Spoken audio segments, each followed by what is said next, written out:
Adopté au Gabon en 1992 par le maître Luc Benza, le wushu, cet art martial est fortement représenté chez les jeunes. Salut à tous et bienvenue dans ce numéro de Règles de Sport. Aujourd'hui, nous parlons de wushu et nous sommes accompagnés du maître Ruben Koba, capitaine de l'équipe nationale gabonaise de wushu.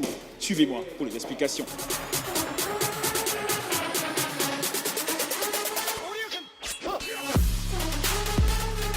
Le wushu, on va dire, ce sont les arts martiaux chinois. On va dire un patrimoine culturel d'origine chinoise.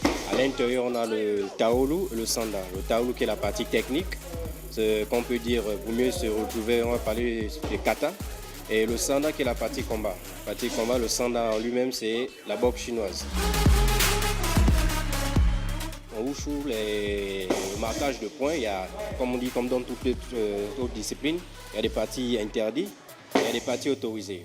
Donc le marquage de points, c'est de la tête aux jambes, notamment ce qui concerne le haut de la ceinture, notamment la tête. Un coup de poing donne 2 points, un coup de pied aussi donne 2 points à la tête, comme au plastron aussi. Et les coups de pied sous la ceinture donnent généralement 1 point. On a aussi la sortie des rings qui est comptabilisée de 2 points aussi. Et lorsqu'on a 2 sorties, on gagne le round. Lorsqu'on donne un coup et l'adversaire va au sol, à cet instant, on nous marque et le sol, ça nous donne 2 points. Et le coup porté, ça nous donne encore 2 points. À cet instant, on totalise 4 points. Maintenant, en ce qui s'agit des coups interdits, lorsqu'on tape un coup derrière la nuque, c'est totalement interdit. À cet instant, les points nous sont retirés. On nous donne un coup dans les parties intimes. À cet instant, les points aussi nous sont retirés. Et généralement, lorsque l'adversaire n'arrive pas à revenir, l'autre adversaire est automatiquement disqualifié.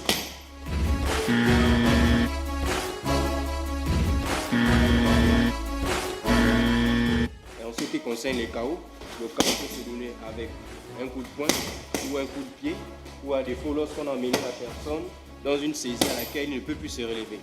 On aura le décompte de l'arbitre qui va arriver jusqu'à 10. Si l'adversaire ne se relève pas, automatiquement on déclare le KO. Ou à défaut, lorsqu'il prend un coup et il tombe dans les pommes, il n'arrive toujours pas à se relever, avant même le décompte, l'arbitre peut mettre fin au combat.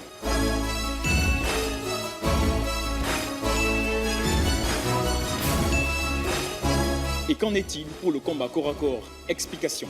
Corps à corps, on a 3 secondes. Pendant 3 secondes, on a le choix de trouver la technique avant que l'arbitre puisse venir couper la prise. Et lorsque nous sommes au corps à corps, comme on l'a dit tout à l'heure, c'est aussi un condensé de lutte ou de judo. Lorsqu'on a mené l'adversaire avec nous au sol, nous sommes debout, l'adversaire au sol, on marque 2 points. Mais si lorsqu'on amène, on fait une technique où tous les deux on va au sol, ici, à cet instant, on va compter, on va donner le point à celui qui se retrouve sur l'autre. Mais cette fois, c'est un seul point au lieu de 2 points. Au wushu, c'est 3 rounds. Si on a gagné 2 rounds, à cet instant, on a déjà gagné le combat. Maintenant, lorsqu'on va au 3e round, c'est lorsqu'il y a une égalité au premier ou au 2e round. À cet instant, on part au 3e round pour trouver qui pourra gagner sur les 3 rounds. Mais même encore sur les 3 rounds, si on voit toujours qu'il y a égalité de points, à cet instant, la victoire elle est donnée à celui qui est le plus léger sur la balance.